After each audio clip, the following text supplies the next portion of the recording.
You know, there weren't really too many other movies that were out that I was exposed to that had South Africa in it. It was awesome. I mean, it made me feel like a little bit more part of the surf community.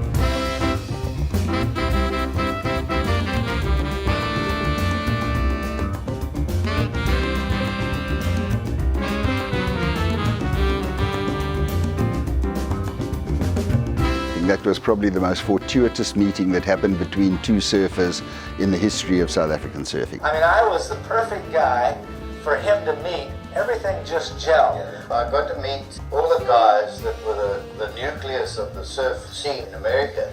I think there was a tighter bond between surfers than any other game there was ever in the world.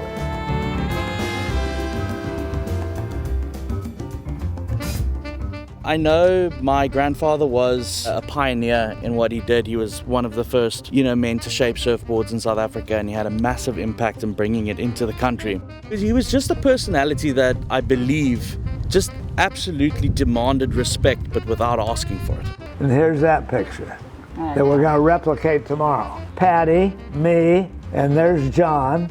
When Dick is around the descendants of the Whitmore family, he's like the long-lost uncle, because everything that family has comes from that meeting. Dick was kind of a leader in the surfing world. He knew how to travel the world. He was curious about everything. When he sent letters back about the wonderful surf that he discovered in South Africa, that kind of keyed Bruce into thinking, wow, this is an opportunity. This is something that we should explore.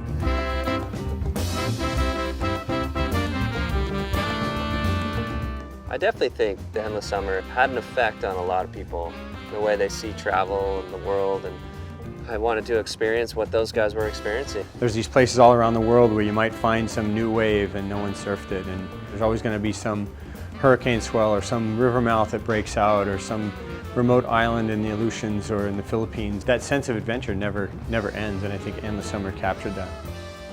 Once you saw those lines coming in, you know it's got to be breaking down here.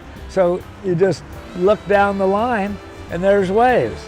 Look up the line, there's waves. So it just wraps around Cape St. Francis and comes right down and goes on around. I stood right along here someplace, and this is what I told Bruce about.